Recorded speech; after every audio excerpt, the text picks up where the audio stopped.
boy, so this is going to be a fun one today. If the title wasn't enough of an indicator, it seems like the controversy from back in March didn't tell Puppychan to stay off the internet, because a couple of days ago, they tried to address everything in a twit longer, and this was brought to my attention by Russ in my Discord server. For those who need a refresher, on the last video, Puppychan is an artist who, over the course of a few years, has become controversial due to their history of suicide baiting, posting suggestive art around minors, and allegations surrounding a 15-year-old known as Green, among many others. However, after disappearing for 2 months, they came back with a twit longer trying to address their latest controversies. While this isn't the worst thing in the world, there are parts of this apology that I want to talk about because while it exempts Puppychan from being an absolute degenerate, it does not exempt them from being irresponsible. So this shit starts off with the typical I want to be honest script that every good and sincere apology needs. This is basically a moot point because Puppychan is anything but honest when they're called out on their bullshit. So we'll skip past to when they address the Green allegations. The grooming allegations began on March 29th to March 30th. 3 months ago, it was first spread by an artist I befriended, called Green, who is 15, and later the rumor began to be spread by thousands on Twitter. I was distant during my whole time as his friend. I wasn't a good friend as I was avoiding him and not upfront, which was wrong with me. It was mainly one-sided combos, with me giving short replies. Well, with the way you're phrasing it, you look like a complete ass clown for disrespecting someone who you called a friend, but maybe they have an explanation for being distant, so let's just keep reading. So, Puppychan proceeds to show off some of the DMs that I've already shown in the last video.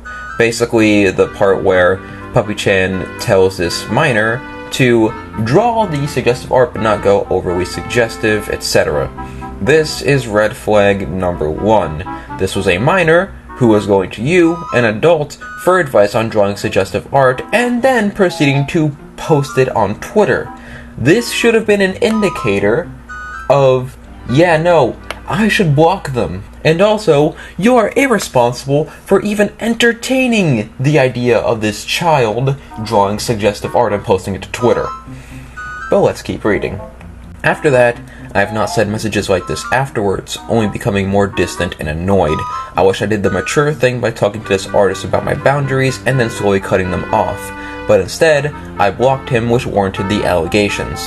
This is red flag number 2. They were unhinged to the point where they threw a fucking fit over you not wanting to be friends with them, and based on the previous screenshot of them wanting to draw suggestive art, they seem to have exhibited this kind of thing before and feel comfortable continuing to exhibit this kind of behavior, which means you should have taken notice and done something about it. And then Puppychan proceeds to tell an incident where Green thought he was being groomed for different reasons, because he thought he was encouraged to call them mom, which is red flag number 3. This is a piss poor excuse for why they called you a groomer. Seriously, they interpreted you liking a comment of theirs as a way of encouragement. Yeah, misinterpretation happens from time to time, especially with kids my age. However, that isn't exactly an excuse for something as deplorable as accusing someone of being a groomer for petty, selfish reasons. This should have been another indicator of what kind of person Green was. And yes, I am going to criticize this 15-year-old for being an absolute idiot, because you can only excuse a child's actions for so long before they continue to take advantage of that and start doing shit like this. So, Puppychan proceeds to talk about how Green tried to start things over by taking back the allegations and making a plan to befriend them again, which resulted in Puppychan posting the DMs with Green. However, one thing you'll notice in that explanation is that they only posted the evidence as a way of throwing him under the bus, which, if you really think about it, makes them just as much of a petty idiot as Green was. Green threw Puppychan under the bus for what? Not wanting to be his friend anymore? Oh, boo-hoo, fucking Puppychan didn't want to be my friend. Who cares? And then Puppychan proceeds to essentially do the same kind of thing, throwing Green under the bus for, well, being an absolute idiot. But moving on. that's really all that Puppychan says about the whole Green allegations.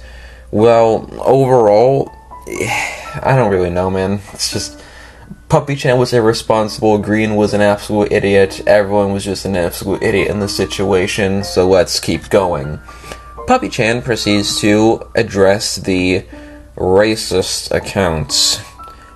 Yeah, I'm not going to sugarcoat this, as it was seen as racially insensitive, and I completely understand. Others also saw how I spoke on that account too and questioned what was happening. I talk like that in real life, but when I'm around a bigger audience or people I don't know well, I try to forcefully articulate my sentences so they don't perceive me differently, which has been done since I was a child, along with picking up speech patterns from others. It was seen as race faking, which wasn't and never will be my intention, as I was confused myself. But I've talked with others and listened to people speak up about it, and I do completely understand why it came off that way, and for that I am sorry. Lately I've been educating myself on these topics. I have also decided to delete my 2 Pokemon pictures of I cannot even read those in skimpy kimonos because I feel uncomfortable with them in my gallery, and I don't want to make others uncomfortable too, especially other Asian artists. That was pretty fucking racist. You pretended to be Asian on Twitter, and then when you were caught, resorted to damage control. And speaking of damage control, that is literally this entire paragraph. Nothing but fucking damage control. We have the fucking, oh, that wasn't my intention and I'm really sorry guys shit. And then, there's also them saying like, oh yeah, I've been educating myself on this shit and I decided to delete these because I feel uncomfortable and I don't want to make other people uncomfortable too. Like, first of all, I commend you for educating yourself. Still doesn't change much, but I commend you for that. Secondly, I'm not exactly sure how the hell chicks in sexy kimonos are particularly offensive, because then every Chun-Li Rule 34 artist would be thrown in jail, but that's besides the point. You still deserve a bonk on the head for being fucking goofy. So, now we get to the last part. Last thing. There's a post of me saying I'm 2% Mexican side by side to me saying I'm Mexican, which they, reference a tweet that they made saying that they can say whatever as a black Mexican, and then also saying that they were 2% Mexican. It's funny as hell, but it's just me being misinformed as a 13-year-old and then being more educated about my family now as an 18 to 19-year-old. As I learned years ago, 2016, about my Mexican family on my mother's side, I said that phrase at 13 years old because of my mom joking about it, and I repeated it. So, this one I can actually kinda understand, because Lord knows I have made the same mistake before. So, I hereby give you the benefit of the doubt for not understanding how race works, but you are still being pretty fucking stupid. So the document ends about being more mature, wanting to be better, shit we've all heard before with apologies like this. Now, to be completely honest, this apology isn't the worst that I have seen, and I still don't think that Puppychan has a snowball's chance in hell of improving anytime soon. Because, let's be honest, right? Given their digital footprint, with multiple controversies and apologies and suicide baiting incidents under their belt, I have a sneaking suspicion that it's bound to happen again. If it doesn't, and I'm proven wrong, great. I'm glad to have been wrong. But if it does happen again, we're pretty much fucked. I don't know what else to say. But, yeah, that's really all I have to say for today's little video. I'm sorry that it was very short, but there wasn't really much to cover here, and I felt like talking about this because it was a little goofy. It was a little, I don't know what to call it. But yeah, this has been Quartzo, and I will see you all later.